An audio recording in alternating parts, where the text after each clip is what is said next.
बहुत ही सभी दर्शकों को नमस्कार। मैं आपका साथी जितेंद्र मुन झुंझुनू राजस्थान से, और मेरे साथ आज उपस्थित हैं सरवण चौधरी सर झुंझुनू से।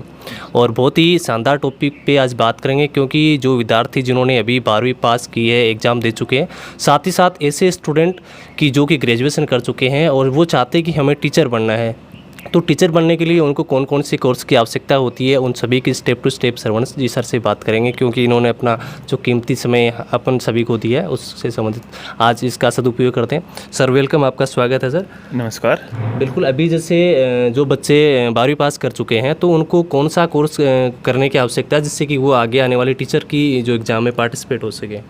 देखो, टीचर बनने के लिए सबसे पहले राजस्थान में जो प्राथमिक एग्ज़ाम है उसका नाम है पीटीटी एग्ज़ाम, जिसको हम प्री टीचर एजुकेशन टेस्ट के नाम से जानते हैं। ये पहले तो क्या था कि 4-5 साल पहले तो सिर्फ ग्रेजुएशन वाले स्टूडेंट इसको कर सकते थे, और आजकल गवर्नमेंट ने सिर्फ 12वीं पास वाले स्टूडेंट भी इसको आराम से कर सकते हैं। वो अपनी कॉलेज के साथ साथ भी बीएड की डिग्री पूरी कर सकते हैं। अच्छा, एक साथ दोनों? हाँ, आजकल अपनी गवर्नमेंट ने दोनों सुविधाएं प्रोवाइड करा रखी हैं। एक तो 12वीं के साथ उनकी बीए और बीएससी के साथ साथ 1 साल उन्हें और एक्स्ट्रा देना पड़ेगा, जिसको हम बीएड इंटीग्रेटेड कोर्स बोलते हैं, यानी वो 4 साल में आपका कंप्लीट हो जाएगा। और एक दूसरा, जिन बच्चों की ग्रेजुएशन कंप्लीट हो चुकी है उनको सिर्फ यदि अकेली बीएड करना चाहते हैं तो वो 2 साल में उनका कंप्लीट हो सकता है। अच्छा, वो 2 साल में उनकी कंप्लीट हो जाएगी। हाँ। तो इनकी प्रोसेस अलग अलग होती है क्या वैसे, अगर जैसे 10+2 वाले की और ये जो जिन्होंने ग्रेजुएशन कर रखी है उनकी? नहीं, देखो, एडमिशन का जो प्रोसेस है वो दोनों का सेम है।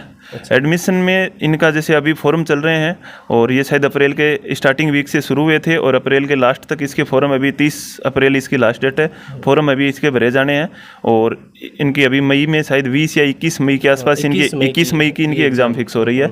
तो एग्ज़ाम पैटर्न है वो दोनों में सेम है। इसमें देखो 4 सेक्शन आते हैं जिनके 50-50 क्वेश्चन होंगे, 200 क्वेश्चन आते हैं, और प्रत्येक क्वेश्चन 2 नंबर का, यानी 600 मार्क का आपका ये पूरा होता है। इसमें नेगेटिव मार्क्स वगैरह कुछ? नेगेटिव मार्किंग नहीं होती है। 4 सेक्शन में इसमें 50 क्वेश्चन आते हैं राजस्थान के बेसिक जानकारी यानी राजस्थान जीके के, 50 क्वेश्चन इसमें आते हैं रीजनिंग या मानसिक अभिरुचि के, और 50 क्वेश्चन आते हैं इसमें शैक्षणिक अभिरुचि यानी शिक्षक बनने संबंधी अपने में क्या क्या गुण होने चाहिए उस संबंधी, और 50 क्वेश्चन आते हैं इसमें लैंग्वेज के, जिनमें 20 क्वेश्चन इंग्लिश के और 30 क्वेश्चन हिंदी के। ये 200 क्वेश्चनों का इनका टोटल पेपर होता है। बिल्कुल बिल्कुल, मतलब इन नंबर्स की वैसे भी आगे जैसे अपना स्थान बनाने के लिए, उस एग्ज़ाम के लिए, बीएड करने के लिए ये ज़रूरी है। ये आपको आना ज़रूरी है। बिल्कुल। और वैसे अगर बात करें कि ये एग्ज़ाम पास करने के बाद में आगे का क्या कुछ, कितना, जैसे 4 ईयर की जैसे बात कर रहे हैं अपन और 2 साल की बात कर रहे हैं, तो उसमें कितना क्या चार्ज रहता है बीएड करने का? देखो, जो 2 ईयर वाला है इसमें लगभग 25,000 रुपये की समथिंग पर ईयर, यानी टोटल 50,000 रुपये की आपकी कॉस्टिंग आती है। और जो बीएससी बीएड वाला है उसमें 4 साल का बीएससी की जो, या बीएड की, बीएससी प्लस बीएड या फिर बीए प्लस बीएड, इनका लगभग 75 से 80,000 रुपये तो बीएड का कॉस्टिंग है। और इसके साथ में जो कॉलेज वाले हैं वो अपनी बीए की जो साल के 10,000 या 5,000 अपने हिसाब से पर ईयर के साथ, कॉलेज पे डिपेंड करता है। वो प्रत्येक कॉलेज पे इंडिविजुअल डिपेंड करता है कि वो बीए और बीएससी के 3 साल के आपसे कितना चार्ज करते हैं। बिल्कुल बिल्कुल। बाकी सर, जैसे ये करने के बाद में, बीएड करने के बाद में विद्यार्थी कौन कौन सी एग्जाम में पार्टिसिपेट हो सकते हैं? देखो, बीएड का सीधा सा मुख्य उद्देश्य है कि टीचर बनना, तो टीचर बनने के लिए ही बीएड एग्ज़ाम कंपलसरी है।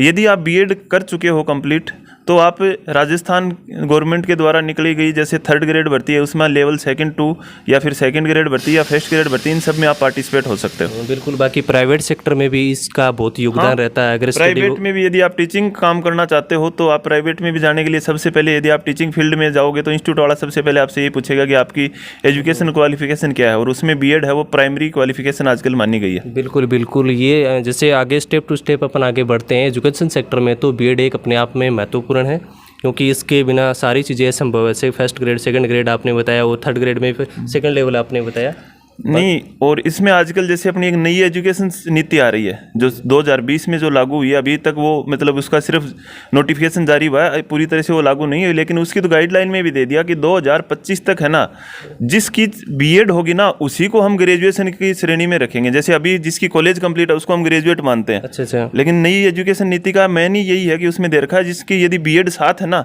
उसी को हम एजुकेटेड की श्रेणी में मानेंगे कि भाई इसकी एजुकेशन कंप्लीट हुई है। ये भी बिल्कुल, जो नई सरकार जो समय समय पे अपनी जो शिक्षा नीति जारी करती रहती है वो भी अपने आप में एक बहुत ज़्यादा इंपॉर्टेंट है।